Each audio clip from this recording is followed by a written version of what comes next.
Kíkjum á Jóhann Alfreð, ekki rétt? Jú, gaman að segja þér, Benni, heyrðu, það eru allir búin að fá nóg af þessu. Þetta er búin að vera langur og leiðilegu vetur, við erum búin að vera með drulluna framan í okkur hérna allt og lengi og ég meina sjáum við bara Evrópukortið í dag, allstaðar plús nemi í Reykjavík, 15 gráður í Aþenu, það er ekki bara heitt undir stjórnvöldum þar, það er allir búin að fá nóg af þessu.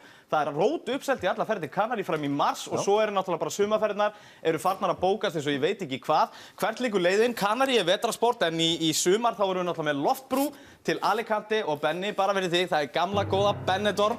Sjáðu hvað þetta er fallegt, sjáðu hérna, þarna hafa allir verið, sjáðu hótelin, maður minn, þarna ætlum við að fara í sumar, það eru allir að panta núna vegna þess að við erum búin að fá nóg af þessu og ef við skoðum bara Evrópukortið, hvað svona fleiri staðir koma til greina, þá er það náttúrulega bara gamli góði Spánn, hann er alltaf vinsæll, Mallorca smá, Costa del lítið, Kanarí lúrir hérna fyrir neðan, Ítalía alveg dottin út, hvað var Rimini, ég bara spyr, og svo er það Tyrkland sem er að koma sterkt inn með Bodrum og Marmaris og fleiri stöðum. En ég kom með sérstaka gestina til að ræða þetta betur við okkur og það er mikill farfugl, það er Lóan, það er Lóa Stefánsdóttir. Ragna Lóa heiti ég. Já, sæl Lóa, gaman að sjá þig og ég bara spyr þú út mikill farfugl, hvert á að smella sér í sumar?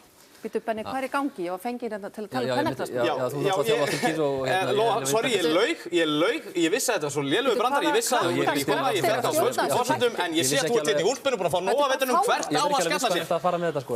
Koma svo! Hvert á að fara í sumar, Lóa? Veit að ég ætla bara að stoppa þetta hér og nú.